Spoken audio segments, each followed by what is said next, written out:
Morning friends, आज हम लोग बात करेंगे अपने ईडीएम सब्जेक्ट के बहुत interesting topic labour welfare. Labour welfare क्या होता है, लेबर वेलफेयर क्यों ज़रूरी है और उसके कितने कितने रिक्वायरमेंट्स का ऑब्जेक्टिव्स क्या है, क्यों पढ़ते हैं, इसके बारे में पूरा क्लियर कंसेप्ट से डिस्कस करेंगे। बने रहिए मेरे साथ और लाइक एंड शेयर और सब्सक्राइब करते रहिए फ्रेंड्स। चलते हैं अपने टॉपिक के ऊपर। तो इसमें हम लोग क्या क्या पढ़ेंगे, लेबर वेलफेयर क्या होता है, इसका इम्पोर्टेंस क्या है और इसके क्लासिफिकेशंस क्या है। ठीक है फ्रेंड्स, तो पहले हम आते हैं कि हमारा what is labour welfare. Labour welfare क्या है, हम क्यों पढ़ते हैं, क्यों पढ़ना जरूरी है। तो labour welfare refers to the anything that is done for the comfort and improvement of employees and is provided over the about the wage. तो सिंपल सी बात है कि ये एक ऐसा चीज़ है जो हमारे एम्प्लॉयज़ के, हमारे जो वर्कर्स होते हैं, जो हमारे एम्प्लॉयर होते हैं, उसके कंफर्ट के लिए जो भी किया जाता है उसको हम क्या बोलते हैं, लेबर वेलफेयर। जैसे आपने बहुत सारे मजदूर संघ देखा होगा। मजदूर संघ क्यों बना जाता है, ताकि हमारा लेबर के जो डिमांड है कि हमें क्या चाहिए, इंसेंटिव चाहिए, हमें बोनस चाहिए, तो वो वेज के फॉर्म में हो सकता है या फिर उसका कंफर्ट के लिए इन्वायरमेंट अच्छा बनाना भी ज़रूरी है। ठीक है, ताकि हमारा क्या हो, लेबर अच्छे से इंडस्ट्री में काम कर सके, सुकून से काम कर सके और मन लगा काम सके, ताकि हमारा क्या प्रोडक्टिविटी अच्छा हो, इंडस्ट्री का ग्रोथ हो और प्रॉफिट ज़्यादा बना कर दे। ठीक है, जितना अच्छा काम करके देगा उतना अच्छा, तो क्या होगा, हमारा प्रॉफिट बढ़ेगा, प्रॉफिट बढ़ेगा तब क्या होगा, हमारा इंडस्ट्री का ग्रो अप जल्दी होगा। ठीक है, तो हमारा एम्प्लॉय का कंफर्ट और उसके इम्प्रूवमेंट के लिए, और इम्प्रूवमेंट का मतलब क्या है इसमें, कि मान लीजिए कि हमारे जो लेबर्स है उसको रहने के लिए अलग से मान लीजिए स्टाफ रूम दे दिया गया, उसके फैमिली है तो उसके फैमिली के लिए टीए डीए चारे दिया जाता है, बच्चे के लिए दिया जाता है, तो मेडिकल फैसिलिटी दी जाती है। तो वो सब क्या है, हमारा लेबर वेलफेयर में आता है, जो लेबर के हित में, उसके अच्छाई के लिए हो, उसके कंफर्ट के लिए हो। ठीक है, तो हमारा किस में आता है, हम लेबर वेलफेयर में। एक्स्ट्रा एबो ये एबव वेजेस किस फॉर्म में दिया जाता है, टीए डीए चारे के फॉर्म में। ठीक है फ्रेंड्स, तो why labour welfare is important. तो लेबर वेलफेयर ज़रूरी क्यों है, क्योंकि welfare helps in keeping the morale and motivation of the employees high, so retain employees for long duration. देखिए फ्रेंड्स, ये ज़रूरी क्यों है, क्योंकि अगर एक एम्प्लॉय को हम अच्छा फैसिलिटी देंगे, अब मान लीजिए कहीं आप इंटरव्यू देने जाते हैं तो सबसे पहले क्या पूछते हैं, सर ठीक है सैलरी तो दीजिएगा, टीए डीए चारे दीजिएगा कि नहीं, मेरा पीएफ कटेगा कि नहीं, रहने का दीजिएगा कि नहीं, खाने का दीजिएगा कि नहीं, मान लीजिए मेरा फैमिली है तो वो कहाँ रहेगी। तो पहला क्राइटेरिया क्या होता है कि हमें कंफर्ट क्या क्या मिल रहा है, कंफर्ट को देखते हैं हम, क्या प्रीफर करते हैं, कंफर्टेबिलिटी। अगर हम कोई गाड़ी खरीदना चाहते हैं तो उस गाड़ी में सबसे पहले क्या देखते हैं कि बैठने में कंफर्ट हो रहा है कि नहीं, एसी लगा है कि नहीं, उसमें अच्छा सा माइलेज देता है कि नहीं, फ्यूल ज़्यादा खाता है या कम खाता है, तो कंफर्ट को देखते हैं। ठीक है फ्रेंड्स, तो उसके अगर इंडस्ट्री की बात करें तो उसमें भी एक हमारा क्या होता है, वेलफेयर होता है। वो हमारा क्या होता है, लेबर के कंफर्ट को कंसिडर करते हुए चलते हैं। ठीक है फ्रेंड्स,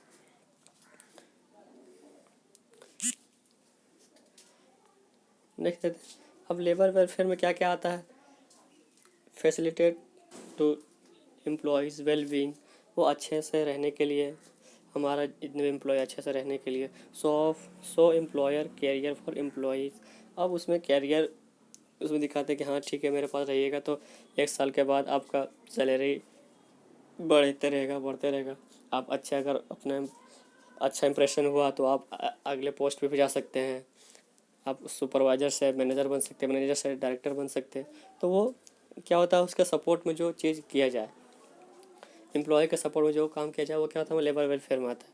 तो हमारा इसमें क्या होता है, एम्प्लॉयर का कैरियर भी उसमें इम्प्रूव होता है। अगर हम अच्छे कंपनी में कर रहे हैं, काम कर रहे हैं, ठीक है, तो उसके कारण इम्प्रूवमेंट का चांस ज़्यादा रहता है। सेंस ऑफ बिलोंगिंग, तो अगर हम अच्छे से काम कर रहे हैं, अच्छा सा हमारा इंसेंटिव भी मिल रहा है, हमारा क्या सपोर्ट अच्छा मिल रहा है, तो हम क्या करें, लंबे समय तक हम काम कर सकते हैं। तो इसमें यही फोकस किया जाता है ताकि हमारा एम्प्लॉय क्या हो, लंबे समय तक हमारे यहाँ काम करें और अच्छे से काम करें। मोटिवेशन मिलता रहता है उस हमेशा, एम्प्लॉयज़ मोटिवेशन, चलो अच्छा काम कर रहा है तो उसको और अच्छे से इंसेंटिव के तौर में, बोनस के तौर में क्या देखते हैं, उसको इंसेंटिव देते हैं ताकि क्या अच्छे से काम करे। गुड एम्प्लॉयज़ रिलेशन, इससे सबसे मेन इंपॉर्टेंट क्या है कि हमारा जो रिलेशंस है एम्प्लॉयज़ के बीच में, और एक डायरेक्टर मैनेजर या बॉस और एम्प्लॉय के बीच में जो है रिलेशन अच्छा हो जाता है। ठीक है फ्रेंड्स, एम्प्लॉयज़ और एम्प्लॉयर क्रिएशन और बेटर हो जाता है, काम करने में भी अच्छा लगता है, और जो काम करवाता है उसको भी अच्छा लगता है कि हाँ चलो ठीक है, हमारा जो जॉब है अच्छा अच्छे से डायमेंशन में क्लियरेंस अच्छा दे रहा है। तो मान लीजिए को सिलेंडर बना रहा है, या फिर हमारा कनेक्टिंग रॉड बना रहा है, कनेक्टिंग रॉड में हमारा वहाँ पे बहुत सारा हेड लगा हुआ है, पिस्टन लगा हुआ है, ठीक है फ्रेंड। तो उसमें अगर क्लियरेंस थोड़ा सा भी डिसमैच हुआ तो क्या हुआ, हमारा जो ब्लास्ट करने के चांस रहता है, गैसेज लीक करने के चांस रहता है, ठीक है। तो आगे देखते हैं इसका मेन ऑब्जेक्टिव क्या है, क्यों पढ़ते हैं लेबर वेलफेयर। तो better life and health of workers, ताकि हमारा क्या हो, वर्कर्स का लाइफ इम्प्रूव हो, उसका फ्यूचर दिख सके कि हाँ आगे प्रमोशन होगा, उसका हेल्थ बना रहे। ये नहीं कि एक महीना काम किया उसके बाद बीमार पड़ गए, दूसरे दिन काम ही नहीं कर पा रहे, तो हमारा क्या हेल्थ भी प्रॉपर मेंटेन रहे। Make the workers happy and satisfy, workers को क्या हैप्पीनेस और सेटिस्फैक्टनेस प्रोवाइड कराने के लिए। Relieve the workers from the industrial fatigue, तो इंडस्ट्री में जितने भी हमारा दिक्कतें आती है, जो फटीग्स मिलती है, तो उसको रिलीव करने के लिए उसको यूज़ करते हैं, उसको उसके बारे में कंसिडर करते हैं, नहीं ये काम करेंगे तो ज़्यादा अच्छा रहेगा। Improvement of intellectual cultural and material conditions of living workers, तो वहाँ पर जितने भी मटेरियल्स कंडीशंस होते हैं तो उसको इम्प्रूव करते हैं, उससे जो कल्चरल है कि जो अच्छे से रह रहा है, उसको बिना उसके धर्म को बात किए, बिना उसके रिलेटेड उसको कुछ छेड़े हुए हम क्या करते हैं, उसको शांतिपूर्वक काम करवा सके, बिना कोई लड़ाई झगड़ा कराते हुए शांतिपूर्वक जो काम करवाए तो ज़्यादा अच्छा रहता है। इम्प्रूविंग द एफिशिएंसी इम्प्रूव हो जाती है उसमें। मिनिमाइजिंग द हैजार्डस, खतरे को और मिनिमाइज कर सकते हैं इसमें। तो ये कुछ ऑब्जेक्टिव्स थे।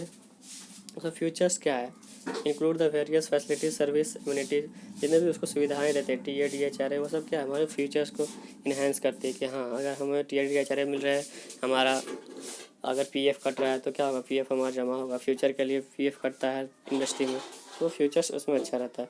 Welfare measure the additional regular wages on other economic benefits available to the workers, legal provision and collective bargaining, तो वहाँ पे हमारा जितने भी बार्गेनिंग करते हैं, नहीं हमको तो मेडिकल फैसिलिटी भी चाहिए, हमको रहने का भी चाहिए, अदर फैसिलिटी भी चाहिए, तो उसके हिसाब से हमको वहाँ पे कंफर्ट मिलता है। Labour welfare scheme flexible and ever changing, new welfare measures are added to existing one from time to time, तो यहाँ लेबर वेलफेयर में जितने भी कंडीशंस है वो टाइम टू टाइम अलग अलग इंडस्ट्री का अलग अलग क्राइटेरिया के हिसाब से चेंज होती रहती है। कोई डी एच आर ए देता है, कोई नहीं देता है, कोई रहने का देता है तो खाने का नहीं देता है, खाने का देता है तो रहने का नहीं देता है, तो सबके अलग अलग इंडस्ट्री में अलग अलग कंपनी के अलग अलग नॉर्म्स होती हैं, जिसके हिसाब से वो वर्क करते हैं। डायनामिक कंसेप्ट, उसका कंसेप्ट क्या डायनामिक तौर से सोचते हैं। आगे कौन कौन सी एजेंसी है, कुछ गवर्नमेंट एजेंसी भी है लेबर गवर्नमेंट के लिए, लेबर वेलफेयर के लिए बहुत सारी गवर्नमेंट कंपनी है, ठीक है। कुछ एम्प्लॉयज़ का अपना प्राइवेट वेलफेयर है, कुछ ट्रेड यूनियंस है जो बना कर रखे हैं लेबर वेलफेयर के लिए, ठीक है। पर्पस क्या है इसका, the purpose of providing the size facility to make their work life better, उसके काम को उसकी ज़िंदगी को बेटर बनाना मेन पर्पस होता है। Also rise there standards of the living, और उसके स्टैंडर्ड्स को, मान लीजिए कि बहुत गरीब था, काम कर रहा है, 100 साल से गरीब है, तो फिर उसका स्टैंडर्ड क्या वही का वही रह गया, तो उसके स्टैंडर्ड्स को इम्प्रूव करने के लिए हमारा क्या करते हैं, लेबर वेलफेयर का फॉर्मेशन करते हैं।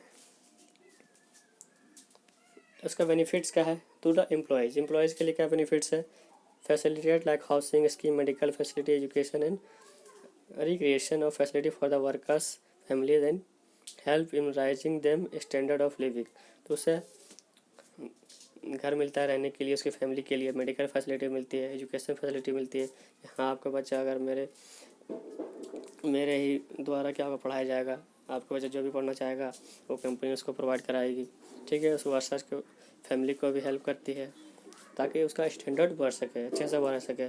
Provide better physical and mental health workers and promote healthy work environment, healthy work environment बढ़ाने के लिए हमारा क्या होता है उसको यूज़ करते हैं।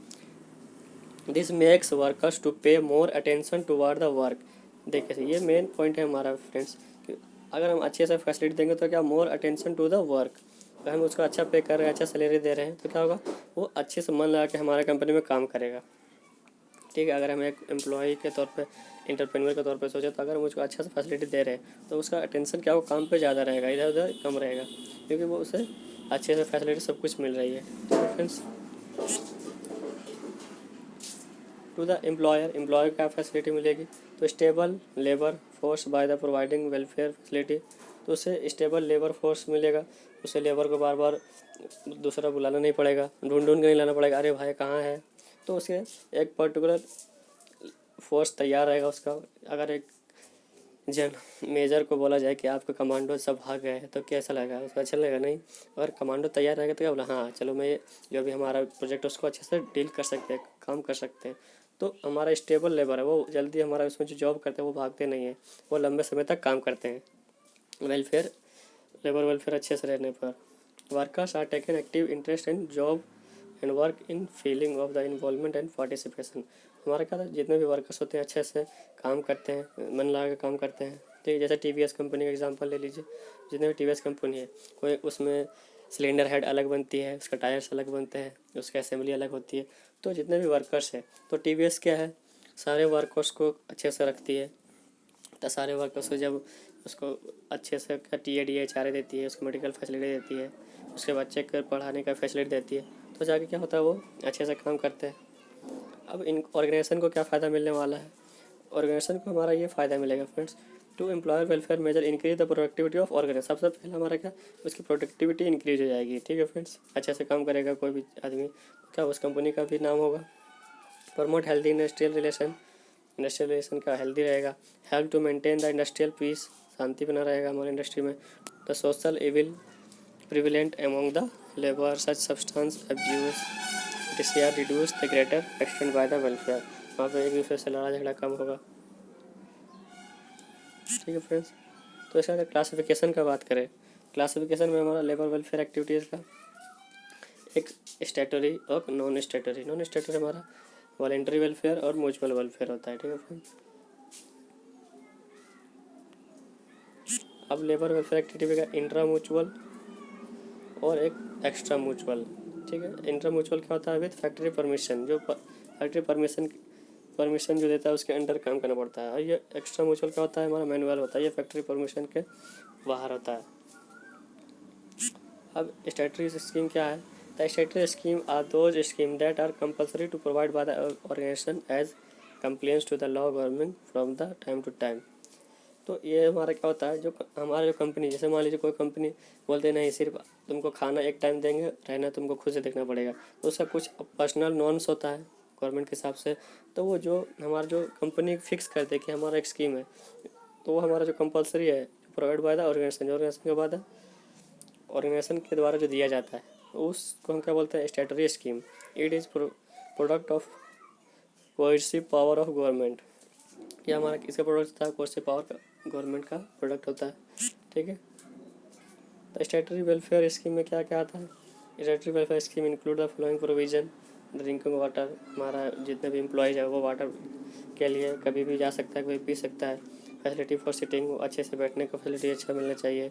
फास्ट एड होना बहुत ज़रूरी है, मान लीजिए किसी को एक्सीडेंट में कहीं चोट लग गया तो क्या फास्ट एड होना ज़रूरी है, तो कंपलसरी है कि फास्ट एड होना ही चाहिए। सीटिंग के लिए प्रॉपर जगह होना ही चाहिए और पानी का व्यवस्था होना चाहिए, ये तो कंपलसरी है, उससे वो हटा नहीं सकते। ये हमारा केस में था स्टैट्यूटरी में। चौथा हमारा लेटरिन एंड यूरिन, हम उसके लिए मान लीजिए टॉयलेट होना चाहिए, बाथरूम होना चाहिए, ताकि मान लीजिए वर्कर्स काम कर रहा है, बीच बीच में अगर उसको कुछ लगता रहेगा तो क्या होगा, थोड़ा हल्का होकर आएगा। ये नहीं कि पूरा प्रेशर में है काम कर रहा है, अरे भाई कहाँ जाए, कोई खाली नहीं है, तो वैसा क्या आदमी कंफर्ट फील नहीं कर पाएगा। कैंटीन फैसिलिटी होना चाहिए, कम से कम एक कैंटीन तो होना ही चाहिए। स्पॉटन्स होना चाहिए। ठीक है फ्रेंड्स, तो ये हमारा कुछ पॉइंट्स है। आगे हमारा देखिए, लाइट का प्रॉपर अरेंजमेंट होना चाहिए, कि बिना लाइट का आदमी काम कैसे करेगा, लाइट होना चाहिए। वॉशिंग प्लेस होना चाहिए, कुछ धोने के लिए, हाथ धोने के लिए, मुंह धोने के लिए। ठीक है फ्रेंड, चेंजिंग रूम्स होना चाहिए, चेंजिंग रूम्स नहीं भी रहेगा तो फिर चलेगा, लेकिन होना चाहिए। रेस्ट रूम होना चाहिए, अगर बड़े बड़े इंडस्ट्री में क्या होता है, रेस्ट रूम भी होती है, मान लीजिए 24 घंटा कहीं काम करना रहता है, तो उसे बीच बीच में थोड़ा सा पावर नैप देना पड़ता है ताकि वो प्रॉपर वर्क कर सके, काम कर सके। अब नॉन स्टैट्यूटरी क्या होता है फ्रेंड्स, नॉन स्टैट्यूटरी वेलफेयर में दीज आर प्रोवाइडेड वॉलेंट्री और by the agreeing mutually with the workers. यहाँ पे हमारा जो वर्कर्स और जो ऑर्गेनाइजेशन के बीच में डील होता है वो जब एग्री होते हैं तब उसमें वो काम किया जाता है। ठीक है friends, non statutory scheme effect from the organisation to organisation, ये अलग अलग कंपनी का अलग अलग नॉर्म्स होता है, उसके हिसाब से ये दिया जाता है। Industry to industry, non statutory welfare scheme are following scheme, क्या क्या है? Personal health care, regular mental checkup, जो रेगुलर मेंटल चेकअप, हाँ आपको हर हर महीने हर हफ्ते आपको ये हेल्थ चेकअप कराना पड़ेगा। ठीक है, फ्लेक्सिबल टाइम, कभी भी टाइम फ्लेक्सिबिलिटी क्या कैसा रहेगा, आपको 8 घंटे या 24 घंटे या फिर 12 घंटे काम करना पड़ेगा। ठीक है फ्रेंड्स, तो उसका और सारे स्कीम्स होते हैं जैसे कि आप देख सकते हैं।